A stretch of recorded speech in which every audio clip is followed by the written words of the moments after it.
The TrutherGirls. Hi everyone. The other day a friend called me up and she was freaking out. She was like, dude, this lady mentioned chemtrails at her kid's school and the courts took away her kids. What? Seriously? Oh my god. Can they seriously do that? Can they take your kids away just because you mentioned chemtrails? Yeah, dude, they seriously can. What? What about parental rights? Dude, you have like no parental rights in the New World Order. They can't just take away your kids just like that? I'll send you the link. Check it out. Sure enough, court takes child from mother after she mentions chemtrails at school. Boulder judge Dee Mallard told Becca Vandb that 99% would know those are just contrails and said that she is so, quote, immersed in fringe subculture that she is a danger to her daughter. So now she just gets supervised visits with the social worker hovering over her. So she really just had her kids taken away because she mentioned chemtrails? Okay, we're all screwed. Okay, this is like the scariest thing that you could hear as a parent who's an activist, that whatever cause it is, geoengineering or whatever that you're concerned about, that somebody could just take your kids away just because you talk about it. You know, this freaked me out, so I decided not to panic and to look into it more, and I found the source of her original comments, which was on Geoengineering Watch.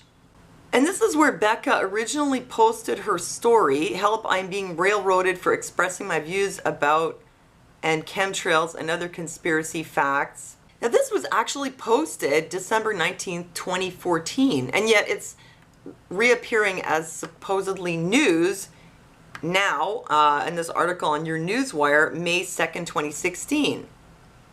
So this happened 2 years ago. And there's actually more information available out there. You can go to Becca's blog, Stop Chemtrails Now.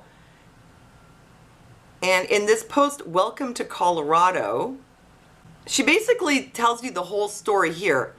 And to sum it up, actually what happened was she's in a custody battle with her husband.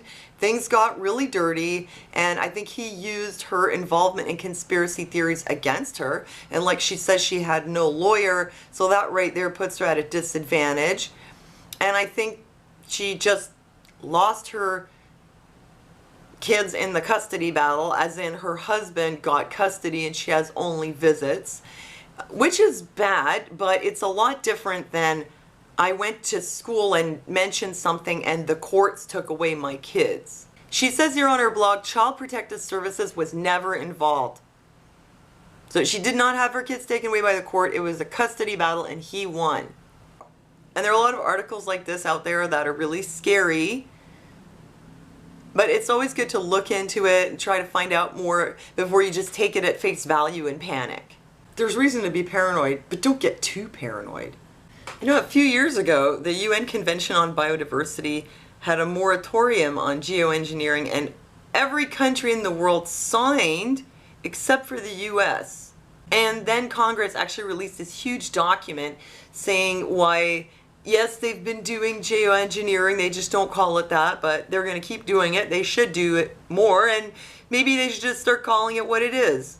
I call it what it is, chemtrails. Shh, don't say that word. So the good news is that no, at this point, they cannot just take your kids away because you mentioned chemtrails.